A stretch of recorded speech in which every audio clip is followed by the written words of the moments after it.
So I asked this fellow to join us a couple of weeks ago because, let me tell you what, I talk a lot about how I network. And one of the first places I landed when I started doing my networking and where I got all started was NetWeavers, Uptown NetWeavers. And the person that puts that group together and all the NetWeavers, kind of the captain of the ship, is Jeff McKissack. Jeff McKissack is a speaker, and he owns Defense by Design, and which is a self-defense company. He is going to talk to us a little bit about the holidays. He's been on local stations, call him all the time. When they had the abduction of the woman that we had down here, they talk to him. When they have carjackings, they talk to him. When people were in the holidays bringing their stuff out of the stores they call him, don't they? So he seems to be the expert in keeping us safe, and he did a great blog. I was looking at it. It said home, we talk about being home for the holidays, but home and safe for the holidays. And this is the time that, he's going to give us some pointers on what to watch for, because we get all lovey-dovey and love our fellow man if we've just been talking, and the next thing you know. So I'm going to welcome back to the show Jeff McKissack. Jeff, thank you for dropping in today and sharing some holiday cheer and some tips on how to keep safe. See, I even wore my Santa hat for you. Yes, you did. Yes, you did. I asked him. I think that is so cool. Thank you so much for it. I'm all about the holidays. Unfortunately, so are the bad guys. Yeah. So that's why we're talking about this today. Yeah, but at least, it's not like I've got some pressing story of some woman being abducted, but I saw you on that and talking about that. She was lucky she was found. I don't know.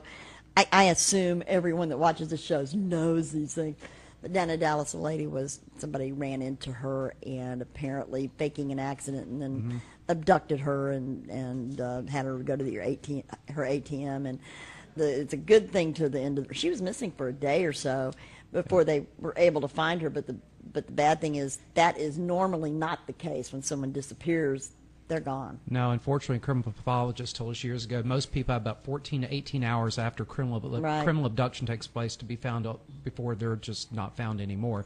And she was gone for about 22, 24 hours. So that makes the case. She was very, very fortunate. Yes. So that's a story that usually goes the other way. Yeah. So her family got a very nice Christmas present this year. Yeah, and boy, if that doesn't sober you up. I mean, it just makes you grateful for in your friends, but man, that had to be scary. So, this woman was driving along, has an accident. This happens a lot. Sure. Well, the other thing, I was working with all four of the news stations last Thursday and Friday after this happened, and one of the news affiliates, we were doing the interview in a parking lot. I don't know why they always want to meet me in a parking lot. Are you trying to lure me? Wait a second. It's supposed to be the other way around. Yeah. But I was speaking to one of the reporters in the parking lot, and he said, so, Jeff, come on. I mean, this happens. This is a common happening. How do we discern what's good and what's possibly evil in these situations? I said, it's all about context. In other words, if it's a bright sunny day, you're at a busy intersection, someone bumps from behind, that just happened. I saw it happen on the way here to do this interview. In fact, today, someone rear-ended, the bumper came flying off. It happens.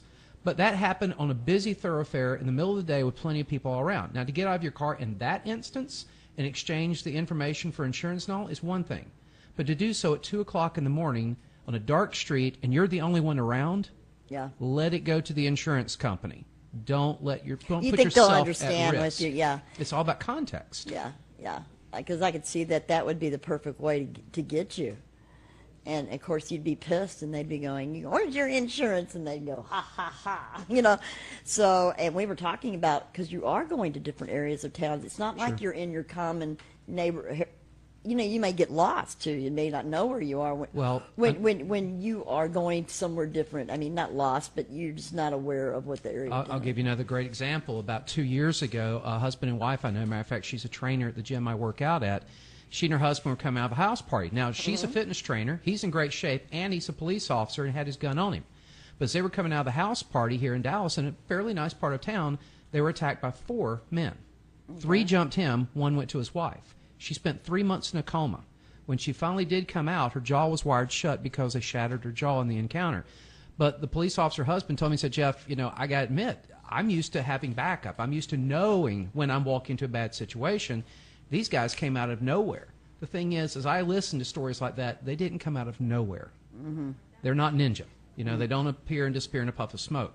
The thing is, oftentimes, especially at this time of the year, whether it's Christmas or New Year's, even backing it up to Halloween, when you're going to parties, there's always the likelihood that someone's going to be drinking. Not to say they're drunk, but still the defenses are down a little bit. And also the fact you're at a party, your defenses are down because you think you're in a safe environment. Well, what gives you that reason to believe? Do you know 100% of the people at the party? You may know 99.9%, but it's the 0.1% you don't know could slip something in your drink when you're not looking. So again, it's not about safe or unsafe places. It's about discerning safe or unsafe people. It's never the place you're in, because let's face it, the people who have not know where the people who have live, work, and shop. They're not waiting for you to come to them. They're going to be coming to you. They're going to be proactive, and they're going to target you in the places that you perceive, notice I said the word perceive, to be safe. So again, it's many times when we're in those safe environments, it gives us a false sense of security, and we put our guard down when in fact we should be putting our guards up in those environments, because those are the places that we're going to be targeted the most. Oh, makes sense. Hey, I see that. Look, your Santa hat. Look at you in the monitor. I want you to see this. Yeah. Like that's pretty. Let me tell you what. That is perfect. And I wanted to remind you. I want them to see your sweet face. The camera's right up there. And so when you're looking, see that up there?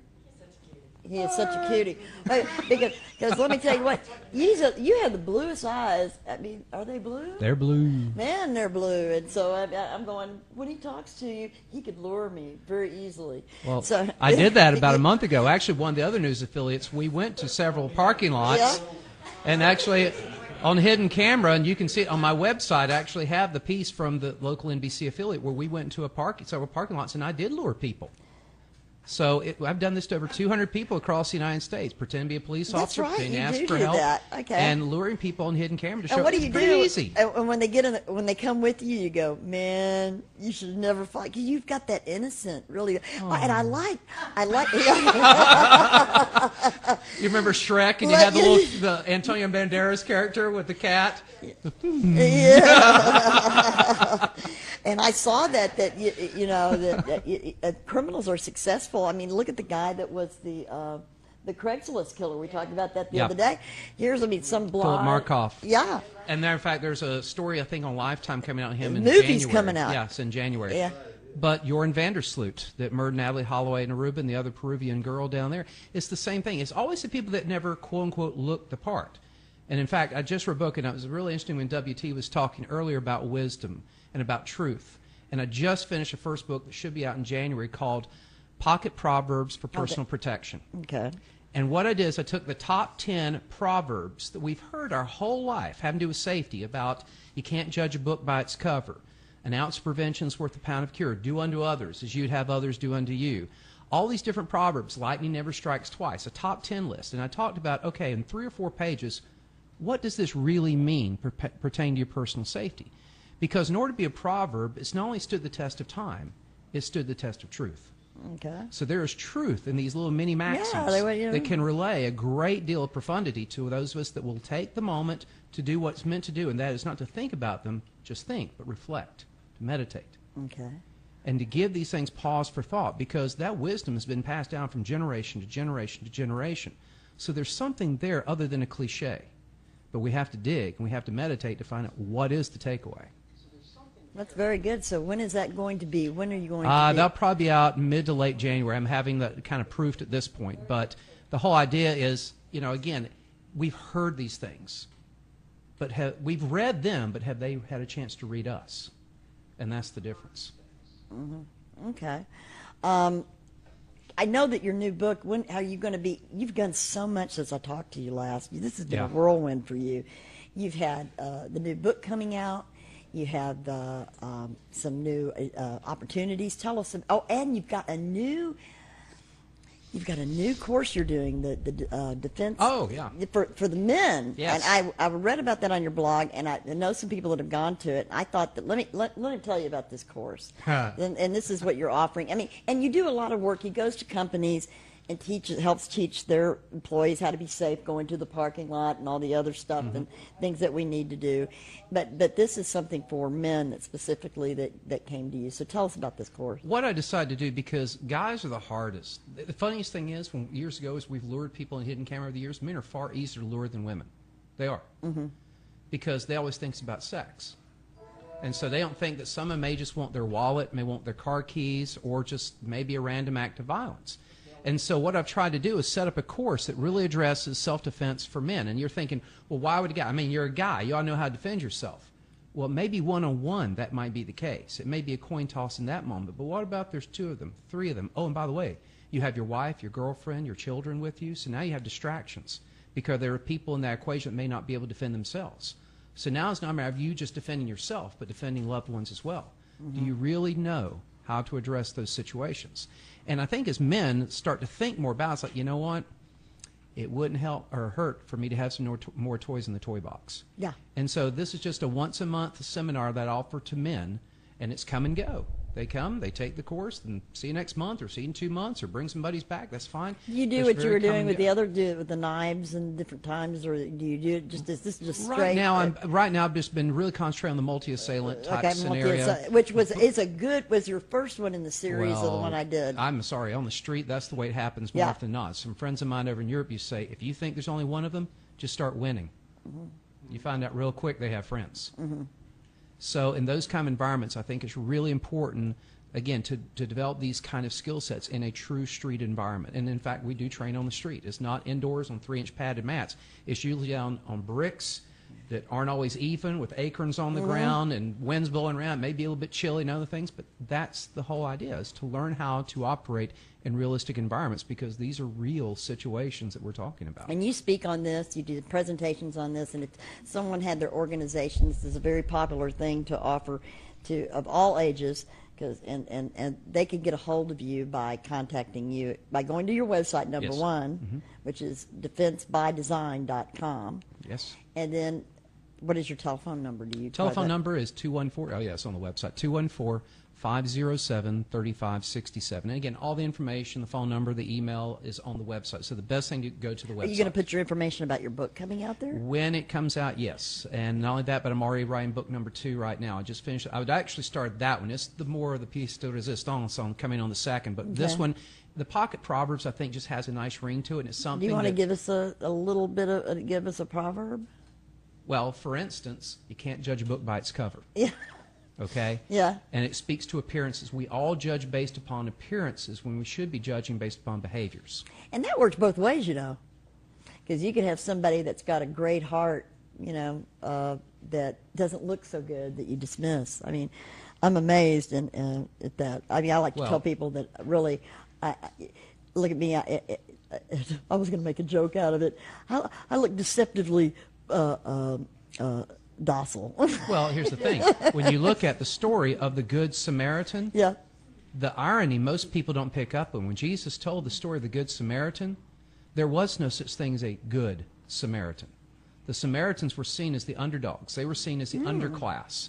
And so when Jesus was telling that story, his point was, it's the people you don't think that are going to give you the help that often will be the ones that come to your rescue, and not the people who do. And on the other hand, the people that you don't think are going to hurt you do. So you can't judge. There you go. Can I tell a story too? What? I wanted to tell a story. Okay. That happened to my daughter at the mall. You want to come up to the mic? Oh, up to the mic. Okay. Can I use this one? Okay. My daughter was at the Northeast Mall the other 2 nights ago, and she came home in tears. She had the bell ringer there for the Salvation Army was a man about 70 years old, and some teenage boys had come up and attacked him. And my daughter and her girlfriend were the Good Samaritans, and they came up and they actually my daughter took her purse and hit the one kid in the back of the head, and then they took off running, and then the police came after the kids took off running. So my daughter and her friend but she said the older man that was doing the Salvation Army bell started to cry, and they spilled over all his coins, and they were helping him. And she said, what kind of person, what kind of people would do Knock that? over Santa with a bell. Yeah. And I said, well,